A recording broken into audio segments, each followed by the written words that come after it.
Jason Tatum returns to Madison Square Garden 11 months after tearing his Achilles in the Eastern Conference semis. Knicks looking for a big win and to hold on to that number 3 seed in the East. We pick it up in the fourth. Okay, It's been basically a one-point game this whole time. Tatum, catch and shoot. 24 points tonight. Vucci man threw the dime, though. I can't believe you didn't give Vucci man his credit. Apologies, coach. You gotta love seeing somebody stick up for Vooch. You're not wrong, to be fair. Here's your guy, Josh Hart. Give the man some space. What do you need him to do? He will do it. 3-point game. Seriously. Come on. Whatever you need him to do. Wow. Everybody's hype. Knicks win it. 112 to 106. I mean, the way we stayed consistent with everything we were doing. We were fighting. We were staying poised. They kept hitting big shot after big shot. We kept coming back and finding a way. And we got some key shots and we needed it. And like I said, we just kept finding a way. Lastly, this is your first time playing against Jason Tatum since he tore his Achilles right here on this floor. What do you make of just his return and the level of play he's at right now? I mean, it's honestly, how fast he returned is wild. But after the game, I just say I was happy to see it back. Whether him playing well and seeing him on the court, it's a great sight to see. Congrats on the win, Jalen. Thank you, appreciate it. Back to you. All right. Boy, Brunson looked like he was fighting for his life out there. All of them did. That was a game. That was a full game, as Playoffs. close as it can be. That's it. That's the energy that we love to see. But a must-win game, like we said, for the Knicks. They not just wanted that win, they really needed that W. Yeah, and you saw my guy. Jason Hart, Josh Hart. Josh Hart. Like he just, whether it's rebounding, whether it's scoring, he just finds a way to impact winning. And now it's winning time, you know, and I think that's one thing I think Mike Brown recognizes in him. This dude is a winner through and through. And having him out on the floor as many minutes as possible is huge for them. Because one thing I know, when they get into the playoffs, the rotation is going to shrink. And the Knicks will be allowed to play their best of their best players. And that's when you're going to see the Knicks really play great basketball. I feel like sometimes because they've tried to build out their bench so much, which is important. They've had to play guys that are suspect defensively, but as that rotation tightens up and they just start playing the top 7, 7.5, 8, man, that's a good 7.5, 8.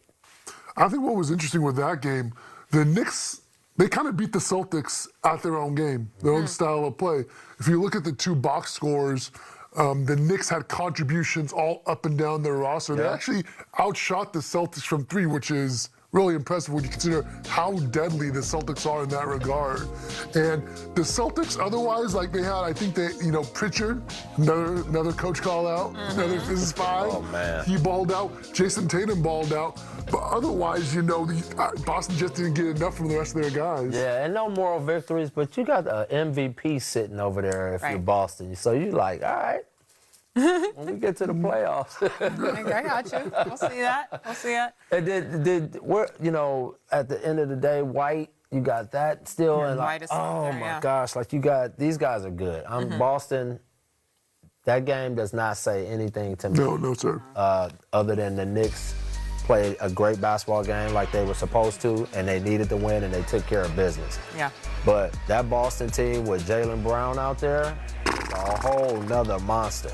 And I'm not saying the Knicks can't compete with them, but man, that's a big, you're talking about top 4 player in the league, top 5 player in the league, sitting on the sideline. Both those names you mentioned. I mean, both those names. Those are big contributors to what they do. And so the fact that this game was that, Joe Mazzulla, he ain't giving them no moral victories, but he's like, okay. He's taking notes, okay? He wrote that one down. Yeah, it's just doo-doo-doo-doo. It's like the Arthur meme where he's just like holding his fist on something. Yeah, but he's Never definitely logging his No question. Yeah. And look, coming off of an Eastern Conference Finals appearance last season, do you see the Knicks as legit threats to a deep playoff run in the East here, Coach? I do. I think they have all the capabilities of it. Again, it always comes back to, and they've done a great job of this, but it's always going to come back to their 2 best players.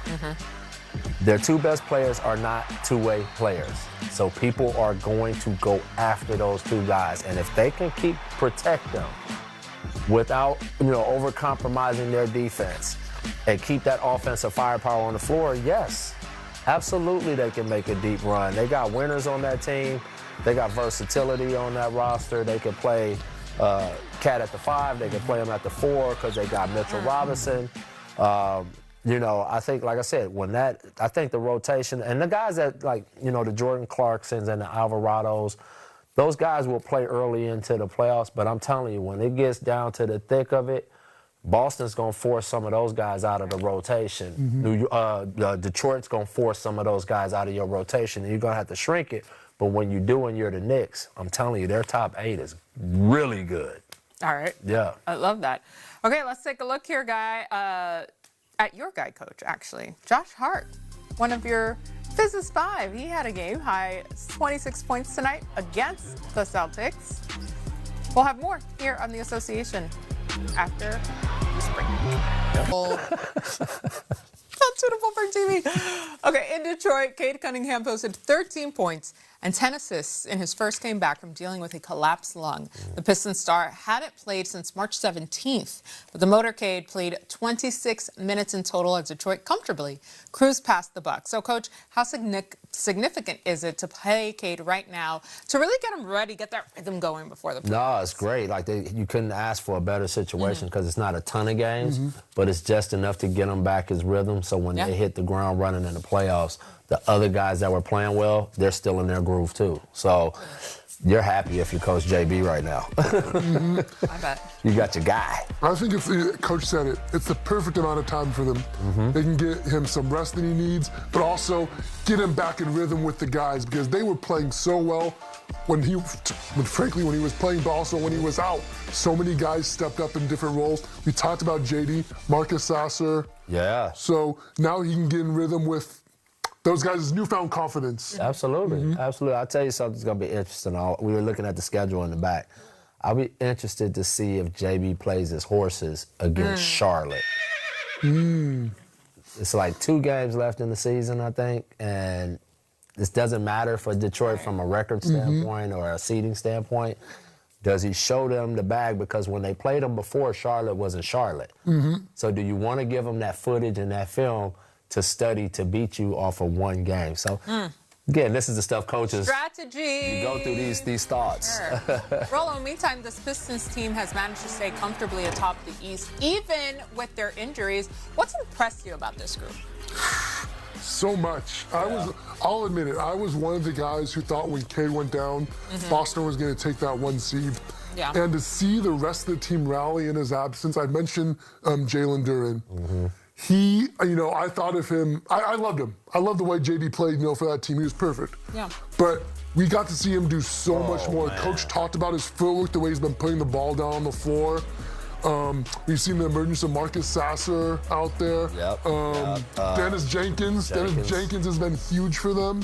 So to see them develop all those weapons and to gain that confidence in March, April, going into the playoffs, that's going to be so good for that team. Yeah, they're going to be pretty good. Coach, this Detroit team hasn't won a playoff series since 2008. What confidence do you have in this young team come playoff time, especially because you've seen them so up close? I think they could end up in the finals. Yeah. I think they're that good, and I think they're a mature young team. They've had their own suffering, Tim Hardaway, I can hear him talking about it. Tim Hardaway's 3 in the corner last year. They thought he got fouled. The refs didn't call the foul. Down to the wire. I know Cade had a couple opportunities late that he didn't seize that I know he carried with him into this season. So it will be, this is a team that's kind of on a mission. They got a chip on their shoulder. They got all the ingredients you need to be good. They are elite defensively.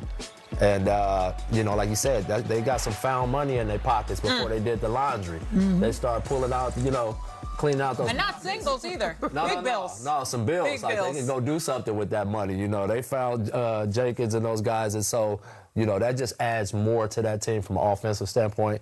Trading for Herter, that has been a big key for them and keeping that pace up. So I'm excited to see what they do in the playoffs. This is going to be good.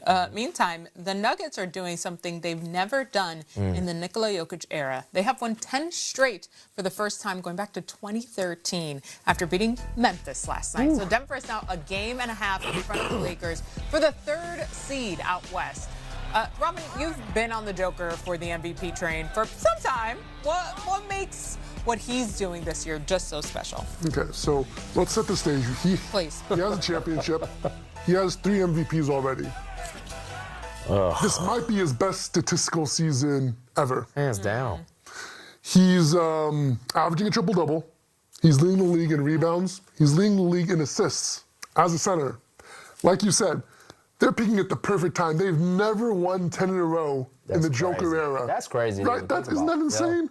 Yeah. It's not just Joker. Jamal Murray is having, a career season as well. So this is a team that's won a championship before, and they're playing just as well as they ever have. Funny you mentioned those two because Jokic and Murray, that combination is playoff tested and maybe playing their best combined ball in the regular season. Coach, how can they carry that really into the postseason? Well, they've been the #1 offense all season. So even when they were hurt, it didn't matter who was in or out. Even when Joker was out, that offense kept going at a high rate. So I think with the addition of Cam, who's starting to play a lot better now, Peyton Watson is back.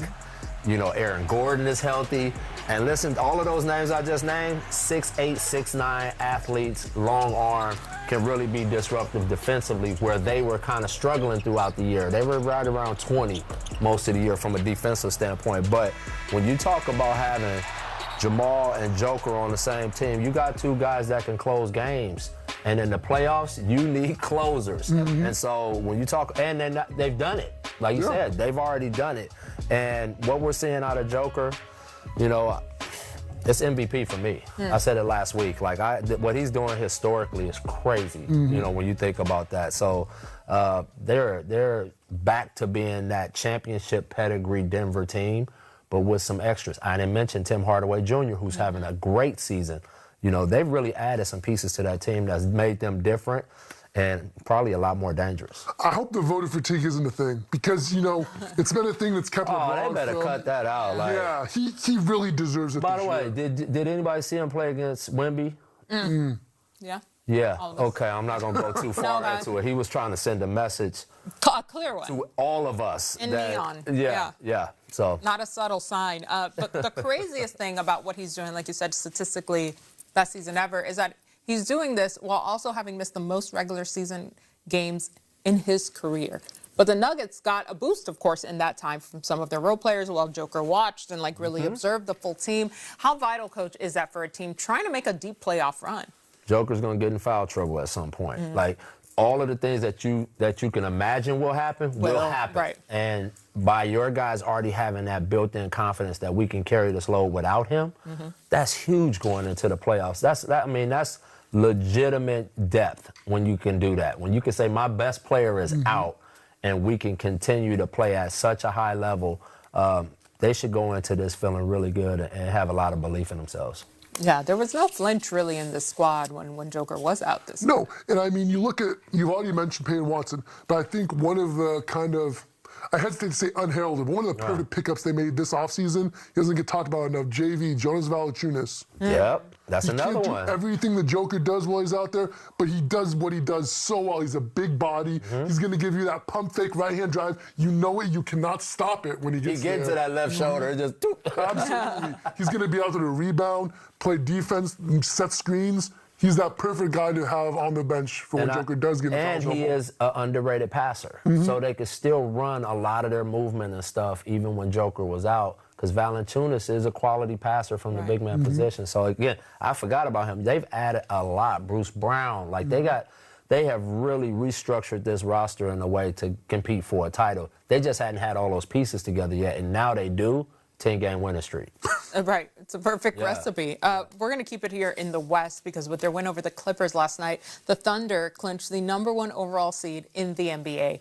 They've won 7 straight and have welcomed back a healthy Jalen Williams into the lineup. So many Jalens in the NBA. Coach, how difficult is it to repeat? Because you know how tough it is. It's brutal. Are you surprised at how dominant this group has really been to this point? With the way, as good as the league is this year, a little bit. Like, I thought there would be some moments in the season where they would give back some of these wins, but not at all. With this guy right here, his durability, his ability to put the team on his back, you know, and look, let's not discount the other guys on their roster. They have an awesome roster, but they didn't have Jalen Williams, who is a big, big part of what they do. And so, you know, to get him back and healthy and be the #1 team, basically, with him being out most of the year, in and out most of the year, that's scary. And, you know, I know a lot of people say, well, they showed some chinks and, you know, where the Spurs got to them a little bit and all of that. Teams still don't want to play them. Right. Like, when it comes down to it, you don't want to deal with them. But, you know, to answer your question at the beginning, it's very difficult. It's very difficult for them to repeat.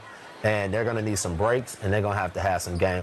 A couple of game winners might have to happen in there, a big steal. They're going to have to win some games in an ugly way to get to that second title if they want it. Only thing that matters is the dub to a team that you have repeated with. A live look in here at the Heat versus the Raptors on TSN.